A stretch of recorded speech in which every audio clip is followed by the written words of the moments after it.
שלום חברים. אז אין לי הרבה זמן. יש לי ממש כמה דקות, עוד מעט נגיע לפה מטופלת. אני ביום טיפולים עמוס, אז אני אדבר קצת מהר. החלטתי, קודם כל הרבה זמן לא דיברנו, אהלן, מה העניינים? אוהב אתכם.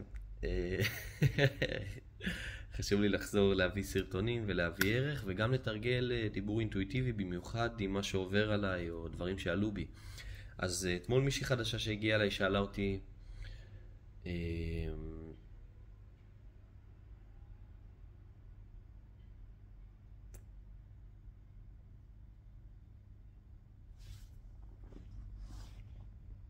טוב, בעצם לא נפסיק את זה. טוב, אז אתמול מישהי חדשה שהגיעה אליי שאלה אותי, איך זה עם כל מה שעברתי, עם הטראומה הקשה שעברתי, לא יודע אם כולכם מכירים אותה, ועם המחלה הכרונית שהייתה לי, וכל האתגרים שהתמודדתי איתם, איך זה שאני לא שופט אותה? כשהיא באה ואומרת, תשמע, קשה לי עם החבר שנפרד ממני, והיא לא עברה יותר מדי טראומות מבחינתה.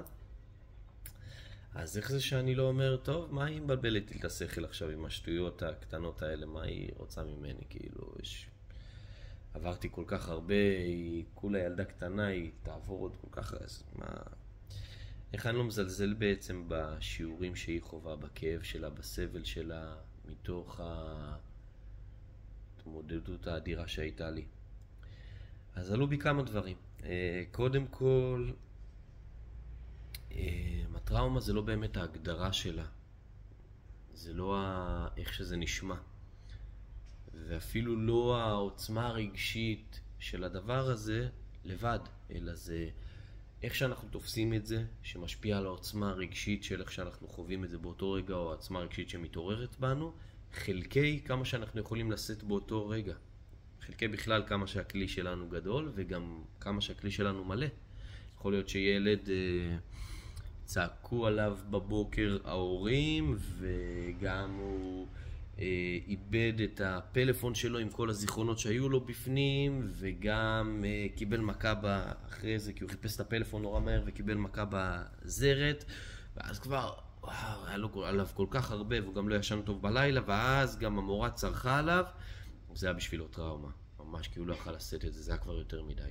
לעומת ילד אחר שהיה לו יום טוב, והוא בבית שההורים מחבקים אותו ואוהבים אותו, והוא ישן מספיק בלילה, ואז המורה צעקה עליו, והוא גם ככה שמע אותה רק עם אוזן אחת, וזה פחות השפיע עליו. אז זה לא באמת ההגדרה של המקרה ברמה הלוגית.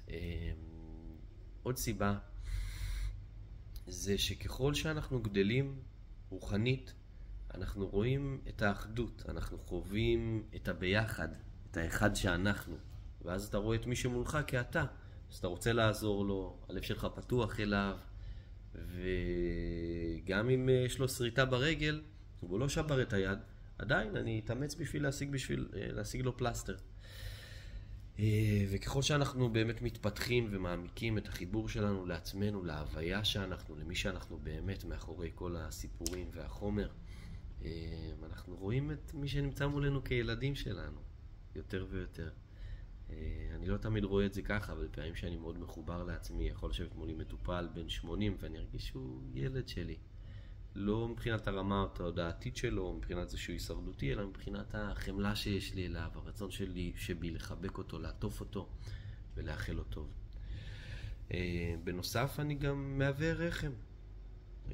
כמו שאימא שיש לה תינוק בבטן, ויגידו לה, מה את מעשנת? התינוק זה מזיק לו. אז היא תגיד, מה התינוק הזה? כולו עטוף באהבה, מזינים אותו, מקבל כל מה שהוא צריך, כולו בריא, טרי, ואני שאפתי עשן בחיים שלי, ובעלי הרביץ לי, ואבא שלי גם הרביץ לי, אז מה זה בקטנה בשבילו? לא, אני רוצה לשמור עליו מכל משמר. אז ככה, זאת עוד סיבה.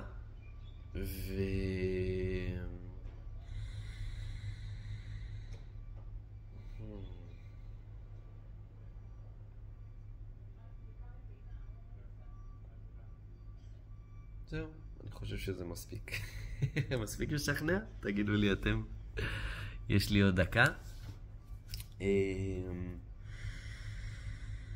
אז אני שוב החלטתי להפסיק לעשן לגמרי. הייתי מעשן רק בימי חמישי, והחלטתי להפסיק להכניס את הרעלים האלה לגוף שלי.